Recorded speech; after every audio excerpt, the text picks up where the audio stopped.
নমস্কার বন্ধুরা, অর্পিতা স্পিরিচুয়াল চ্যানেলে আপনাদের সবাইকে স্বাগত। বন্ধুরা, সনাতন হিন্দু ধর্মে একাদশী যে কতটা গুরুত্বপূর্ণ তা কারোরই অজানা নয়। কিন্তু কেউ কেউ হয়তো এই একাদশীর মাহাত্ম্য বা একাদশী কেন পালন করা হয় বা একাদশী কেন পালন করব সে সম্বন্ধে হয়তো খুব একটা বেশি কিছু জানে না। ইভেন আমিও জানি না। তাই আমি আজ যেটুকু জেনেছি সেটুকুই আপনাদের কাছে ব্যক্ত করব। চলুন আজকে শুরু করি আজকের এই পর্ব। একাদশীর মাহাত্ম্য কি, একাদশী ব্রত কবে থেকে শুরু হয়েছে এই পৃথিবীর বুকে। তো চলুন শুরু করা যাক। চণ্ডালরা সাধারণত অধার্মিক এবং নিষ্ঠুর হয়ে থাকে, কিন্তু অবন্তী নগরবাসী এক চণ্ডালের স্বভাব ছিল একেবারে ভিন্ন প্রকৃতির। পশুর চামড়ার ব্যবসা করত সে, কিন্তু কোনো লোভ ছিল না তার। তাতে সংসার চালাতে যতটুকু খরচ সেটুকু হলেই হলো। একটি মহৎ গুণ ছিল তার, সুন্দর উত্তাল গাইতে পারত। তার থেকেও তার আর একটি বিশেষ গুণ ছিল, বৈষ্ণবীও আবার পালন করত সে। প্রতি মাসে 2টি একাদশীতে উপবাস করত। বিষ্ণু মন্দিরে গিয়ে সুন্দর সুন্দর ভক্তিমূলক গান গাইত সারা রাত্রি বসে। পরদিন সকালে বাড়ি ফিরে কোনো বৈষ্ণবকে সেবা দিয়ে তারপর সে নিজের উপবাস ভঙ্গ করত। এইভাবেই শুদ্ধাচারে থাকে সেই চণ্ডাল। একদিন সকালে বিষ্ণু দেখার জন্য শিপ্রা নদীর ধারে গেল ফুল তুলতে। এমন সময় সেখানকার একটি বহেরা গাছ থেকে বেরিয়ে এলো এক ব্রহ্ম রাক্ষস। হাঁ করে ছুটে এলো চণ্ডালের দিকে। চণ্ডাল খুব ভয় পেয়ে গেল, কিন্তু বাইরে যেন ভীত নয় এমন ভাব দেখিয়ে হাত জোর করে সবিনয়ে বলল, তুমি আজ আমাকে ছেড়ে দাও, কালকে আমাকে খাবে। আমি কথা দিচ্ছি, কালকে সকাল সকাল আমি তোমার কাছে আসব। চণ্ডালের কথা শুনে রাক্ষস বলল, আজ 10 দিন হলো এ পথে কেউ মারায় না, কাজেই আমি না খেয়েই আছি, মরতে বসেছি খিদের জ্বালায়। আর তুমি বলছো কালকে খাবে, কিন্তু কেন? চণ্ডাল বলল, আজ আমার বিষ্ণু পুজোর দিন, তাই এসেছি ফুল ফলাদের জোগাড় করতে। তাই অনুরোধ করছি, আজকের দিনটা আমাকে ছেড়ে দাও। আমি কথা দিচ্ছি, কালকে নিশ্চয়ই আসবো তোমার কাছে, তখন তুমি আমাকে ভক্ষণ করো। রাক্ষস বলল, কিন্তু আমি তোমাকে বিশ্বাস করব কেমন করে? তুমি তো মিথ্যে কথা বলো আর নাও আসতে পারো। কি প্রমাণ আছে যে তুমি আমার কাছে কাল আসবে? চণ্ডাল বলল, প্রমাণ আর কি দেব? আমার কথাই আমার প্রমাণ। আমি 3 সত্যি করে বলছি, আসবো আসবো আসবো। পিছিয়ে এলো রাক্ষস, চণ্ডালের পথ মুক্ত করল। ফুল ফলাদি নিয়ে চণ্ডাল গেল বিষ্ণু মন্দিরে। ব্রাহ্মণ ঠাকুর পুজো শেষ করে চলে গেল, আর চণ্ডাল মধুর কণ্ঠে গান গাইল ভক্তি সঙ্গীত। সারা রাত কেটে গেল। প্রভাত হতেই চণ্ডাল চলে এলো বহেরা গাছের তলায়। পথে কত লোক জিজ্ঞেস করেছে বনের দিকে তার যাওয়ার কারণ কি। সকলের কাছেই সত্য কথা বলেছে চণ্ডাল। সবাই শুনে তাকে মূর্খ বলে উপহাস করে বাড়িতেই ফিরে যেতে বলেছিল। কিন্তু ধর্মভীরু চণ্ডাল কারোর কথা শোনেনি। হাজির হলো সেই ব্রহ্ম রাক্ষসের কাছে। সত্যি সত্যি চণ্ডাল ফিরে এলো দেখে ব্রহ্ম রাক্ষস একেবারে অবাক হয়ে গেল। মনে ভেবেছিল যে সে আর আসবে না, খাবার কথা ভুলে গেল। ভাবল এ মানুষটা মানুষ নয়। জিজ্ঞাসা করলো চণ্ডালকে, তুমি বিষ্ণু পুজো করার পর সারা রাত কি করলে? আমার কথা চিন্তা করে তুমি বারবার ভয়ে কম্পিত হয়েছ, তাই না? চণ্ডাল বলল, না, ভয় পাবো কেন?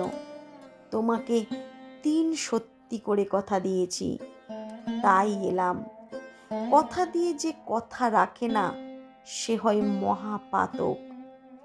কালকে আমি মন্দিরে গিয়ে পুজো দিলাম, তারপর সারা রাত ধরে দেবতাকে গান শোনালাম, তারপর এই সকালে তোমার কাছে চলে এলাম। ঘরেও যাইনি। যদি জানতে পারে তোমার কথা, তাহলে আমার স্ত্রী ছেলেপুলেরা কি আমাকে এখানে আসতে দিত? তাই তাদেরকে না জানিয়ে তাদের অজ্ঞাতে আমি তোমার কাছে চলে এসেছি। রাক্ষস বলল, তুমি এভাবে কতদিন বিষ্ণু পূজা করছো? চণ্ডাল বলল, প্রায় 20 বছর হলো। প্রতি মাসে 2টি একাদশীতে এইভাবেই আমি পুজো করে আসছি। চণ্ডালের কথায় ব্রহ্ম রাক্ষস তো অবাক। আমি কাকে খেতে যাচ্ছিলাম? আমি এত বড় পুণ্যাত্মা, এত ঘটা বড় বড় ঘটি, সাধুর সঙ্গে সব সিদ্ধি লাভ হয়। আমি যদি এই পুণ্যাত্মার একটু পুণ্য লাভ করতে পারি, তাহলে আমি এই রাক্ষস যোনি থেকে মুক্তি লাভ করব। এই চিন্তা করে রাক্ষস চণ্ডালকে তার পুণ্য দান করার জন্য অনুরোধ করল। কিন্তু চণ্ডাল বলল, আমার আর পুণ্য থাকছে কেমন করে? তুমি তো এক্ষুনি আমাকে খাবে, তাহলে সবই তো তোমার কাছে চলে যাবে। রাক্ষস বলল, আমি মহাপাপী, তাই রাক্ষস যোনি লাভ করে এত যন্ত্রণা ভোগ করছি। তোমার সাক্ষাৎ যখন পেয়েছি, তখন তুমি আমাকে এই যন্ত্রণাময় জীবন থেকে উদ্ধার করো, এই রাক্ষস যোনি থেকে আমাকে মুক্ত করো। চণ্ডাল বলল, তোমার কি পূর্বজন্মের কথা ঠিক মনে আছে? তখন ব্রহ্ম রাক্ষস বললেন, হ্যাঁ, মনে আছে। আমার নাম ছিল দেব শর্মা। পিতা ছিলেন এক নিষ্ঠাবান ব্রাহ্মণ। আমিও বাবার কাছে থেকে অল্প বয়সে সেই যজ্ঞাদির কিছু কাজ শিখেছিলাম। একদিন আমি রাজবাড়িতে যুক্ত হচ্ছি শুনে বাবার সঙ্গে গিয়ে ঘৃতাহুতি দিলাম। 10 দিন ধরে যজ্ঞ করেছিলাম। তারপর শেষ আহুতির দিন আমার মৃত্যু হলো। তারপরেই আমি এই রাক্ষস হয়েই আছি। এখন তুমিই আমার ভরসা। কোন সৌভাগ্যের বলে তোমার দেখা পেয়েছি, তুমিই আমাকে উদ্ধার করো। সব শুনে চণ্ডাল বলল, আমি জানি না আমার কতখানি পুণ্য আছে, তবে যদি কিছু থাকে তার থেকে তোমাকে আমি কিছু দিতে পারি। তবে আমার একটা শর্ত তোমাকে পালন করতে হবে। তুমি যদি রাজি থাকো, তাহলেই আমি আমার অর্জিত পুণ্যের কিছুটা তোমাকে ভাগ দেব, তোমার এই রাক্ষস যোনি থেকে উদ্ধার হতে। রাক্ষস খুব উৎসাহের সঙ্গে বলল, কি শর্ত তোমার? আমাকে বলো, আমি নিশ্চয়ই তা পালন করব। এ যন্ত্রণা, এ নরক যন্ত্রণা, এ রাক্ষস যন্ত্রণা আর আমার সহ্য হয় না। চণ্ডাল বলল, শর্ত একটাই, তুমি আর কোনো প্রাণী হিংসা করবে না। সঙ্গে সঙ্গেই রাজি হয়ে গেল ব্রহ্ম রাক্ষস। চণ্ডাল তার পুণ্যের কিছু অংশ দান করলো তাকে। রাক্ষস চণ্ডালের পায়ে প্রণাম করে চলে গেল। পৃথক নামক তীর্থে আর কোনো প্রাণীহিংসা না করে বহু দিন অনাহারে কাটিয়ে সেই রাক্ষস মুক্তি লাভ করল। এদিকে চণ্ডাল বাড়ি ফিরে এলো, কিন্তু তার আর সংসার ভালো লাগে না। ছেলের হাতে সংসারের ভার দিয়ে অজানার উদ্দেশ্যে বেরিয়ে পড়ল এবং ঘুরতে ঘুরতে একদিন চলে গেল বিন্ধ্যাঞ্চলে। একদিন মনে মনে চিন্তা করল, কেন তার চণ্ডাল কুলে জন্ম হলো? পূর্বজন্মে সে কি ছিল? এইভাবে চিন্তা করতে করতে পূর্বজন্মের কথা তার স্মরণে এলো। পূর্বজন্মে সে একজন সন্ন্যাসী ছিল। ভিক্ষাই ছিল তার জীবিকা। একদিন ভিক্ষা শেষে যখন আশ্রমে ফিরেছে, তখন কয়েকজন চোর অনেক গরু চুরি করে পালাচ্ছে। সেই গরুগুলির খুঁড়ের ধুলো উড়ে তার অন্নের ওপর পড়ল। মনে খুব রাগ জন্মালো, কিন্তু কাউকে কিছু না বলে সে ভিক্ষার সকল জিনিস বাইরে ফেলে দিল। সন্ন্যাসী হয়েও যখন সে রাগ দমন করতে পারেনি, তাই তাকে চণ্ডাল হয়েই জন্ম নিতে হলো। এক বণিকের ছেলে ছিল, তার নাম ছিল বিধর। দেশ বিদেশে বাণিজ্য করে প্রচুর অর্থ সংগ্রহ করল সে। বিশাল বাড়ি যেন প্রাসাদ। স্বামী স্ত্রী মাত্র দুজনেই থাকে, কোনো কিছুরই অভাব নেই। কিন্তু তাদের একটাই দুঃখ, তার পত্নীর গর্ভে কোনো ছেলে পুলে হয়নি। তাই বিশ্বধরের বৃতৃষ্ণা সংসারের প্রতি যত দিন যায় ততই বাড়তে থাকলো। যৌবনকাল গেল, পৌরকাল গেল, এলো বৃদ্ধকাল। দিনে দিনে চিন্তা করে বৃদ্ধ, সে যখন মরে যাবে তার বংশ লোপ পেয়ে যাবে একদিন। এতদিন পর করুণা হলো, তার স্ত্রী গর্ভবতী হলো। বিশ্বধরের মনে খুব আনন্দ। যথাকালে একটি পুত্র লাভ করল সে। পুত্রের মুখ দেখে বৃদ্ধের যে কি আনন্দ হলো! সকল বৃতৃষ্ণা দূর হয়ে গেল, যেন নতুন জীবন লাভ করল। পুত্রের পরিচর্যায় সব সময় তার সজাগ দৃষ্টি।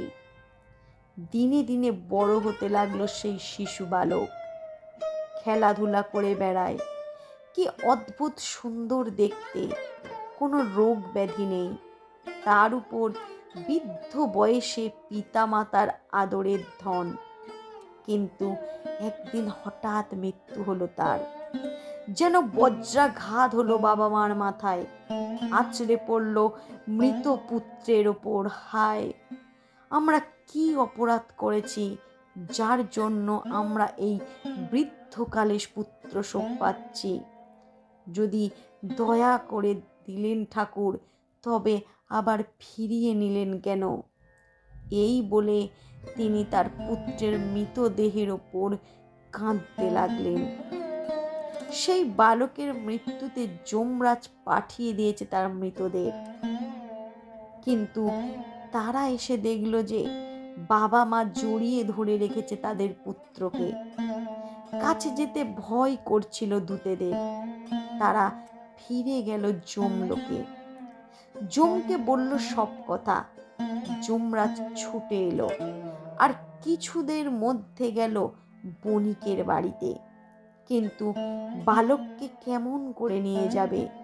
বাবা মায়ের আকুল কান্না দেখে যমরাজের কঠিন প্রাণও গলে গেল। পারলেন না তাদের কোল থেকে সেই শিশুকে ছিনিয়ে নিয়ে যেতে। বণিকের বাড়ি থেকে বেরিয়ে যমলোকে আর না ফিরে গোদাবরীর তীরে বসলেন স্বয়ং যমরাজ। তপস্যার ধ্যানে শান্তি লাভ করলেন যম। এদিকে যমপুরীতে যম নেই। যমের রাজ্য অচল হয়ে গেল। কে আদেশ করবে? দোষ স্ত্রাণ নিয়ে আঘাত করবে। যমদূতের পুরীতে কাটছে, কোনো কাজ নেই। পৃথিবীতে মানুষও আর মরে না, কিন্তু যম তো হচ্ছেই কাজে বেড়ে বেড়াচ্ছে। মানুষের সংখ্যা লাখ লাখ হলো। এত লোকের থাকবার জায়গা কোথায়? এই অবস্থায় ধরিত্রী দেবী ভীত হয়ে পড়লেন। এভাবে যদি বাড়তে থাকে প্রাণীর সংখ্যা, তাহলে শেষ পর্যন্ত কোথায় এসে দাঁড়াবে? চললেন দেবরাজের কাছে। দেবরূপ যজ্ঞের কাছে গিয়ে পড়লেন। তার কাছে বললেন, দেবরাজ, আমি আর সইতে পারছি না মানুষের ভার। যমরাজ তার দোষ দেখছেন না। এখন আমি কি করব? কেমন করে এই পৃথিবী লোকে মানুষের ভার কম করব? একটা কিছু করুন আপনি, আমার প্রাণ যে ওষ্ঠাগত হয়ে গেছে। পৃথিবীর কথা শুনে আশ্চর্য হলেন স্বয়ং দেবরাজ। যম তাহলে তার দায়িত্ব পালন করছে না, তাই তো পৃথিবীতে কোনো প্রাণীর মৃত্যু হচ্ছে না। কিন্তু কি করছে সে? তখন সিদ্ধ আর কিঙ্করদের ডেকে বললেন, তোমরা দেখে এসো যমরাজকে, দেখো সে কি করছে, এখন কোথায় আছে। ইন্দ্রের আদেশ মতো তারা যমপুরীতে গিয়ে দেখল যমরাজ সেখানে নেই। আর কোথায় যে তিনি, তাও কেউ জানলেন না। ফিরে এসে তারা ইন্দ্রকে সেই খবর দিল। মহা চিন্তায় পড়লেন ইন্দ্র। তাহলে যমের পিতা সূর্যের কাছে যাওয়া যাক। তিনি নিশ্চয়ই বলতে পারবেন যে যম এখন কোথায় আছে। সবাই মিলে চলল সূর্যের কাছে, জিজ্ঞাসা করল যমের সংবাদ।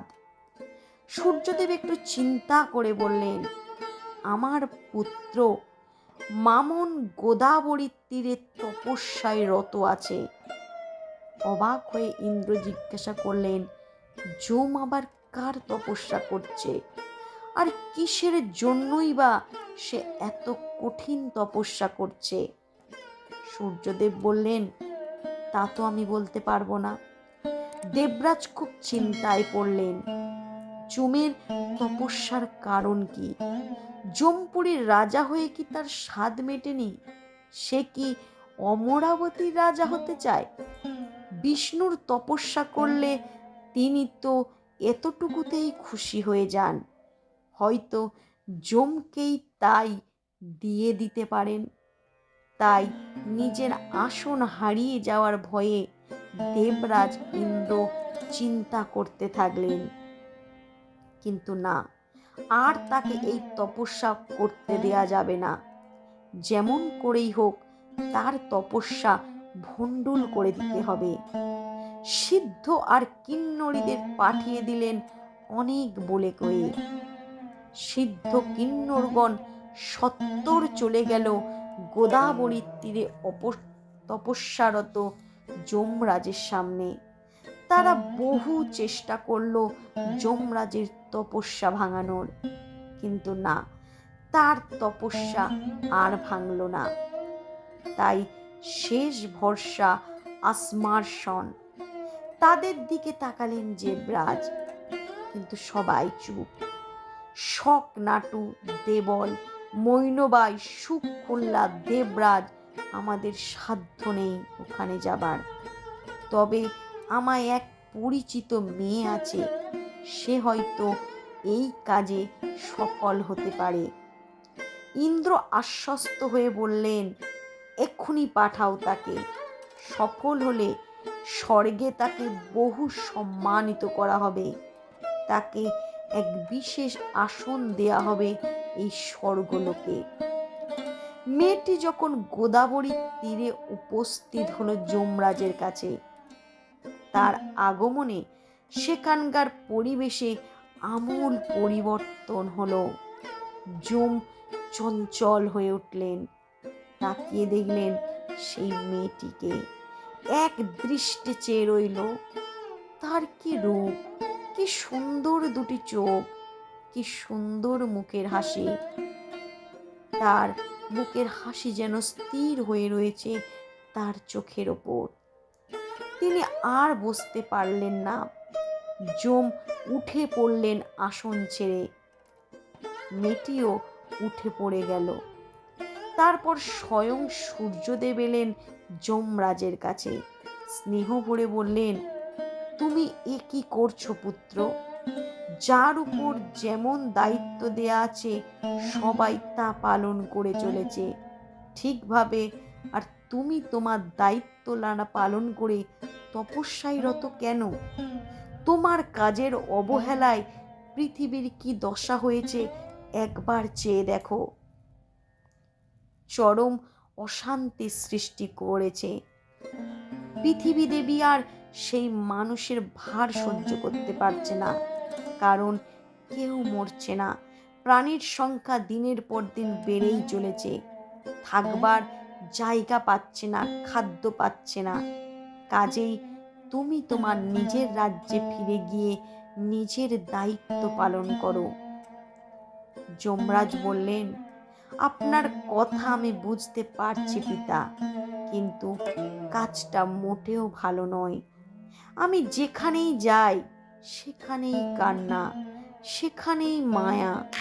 প্রিয়জন হারিয়ে কেউ সুখী হয় না। তাদের বেদনা আমি আর সইতে পারছি না। তাদের জল আমার হৃদয়কে মর্মাহত করছে। সূর্যদেব বললেন, পুত্র, সৃষ্টিতে সামঞ্জস্য রাখতে হলে এই কাজটা করতে হবে কাউকে না কাউকে। তোমার জ্ঞান বুদ্ধি বিবেচনা করে তোমাকে এই গুরু দায়িত্ব দেয়া হয়েছে। তোমার রাজ্যের নাম যমপুরী। সেখানে মানুষ পাপ ভেস করে পার হয়ে যায় বিশুদ্ধ হয়ে। এমন পবিত্র স্থান আর কোথায় আছে? পিতার উপদেশ মাথা নত করে মেনে নিলেন যমরাজ। আবার তার কাজ শুরু করলেন।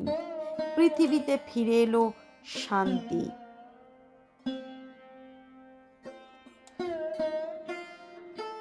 তো বন্ধুরা, আমার এই ভিডিওটি আপনাদের কেমন লাগলো সেটা অবশ্যই আপনারা কমেন্ট করে জানাবেন। আর এই পৃথিবীতে একাদশীর ব্রতকথার মাহাত্ম্য কিভাবে যে শুরু হলো সেটাও আপনারা জানতে পারলেন এক চণ্ডালের হাতে।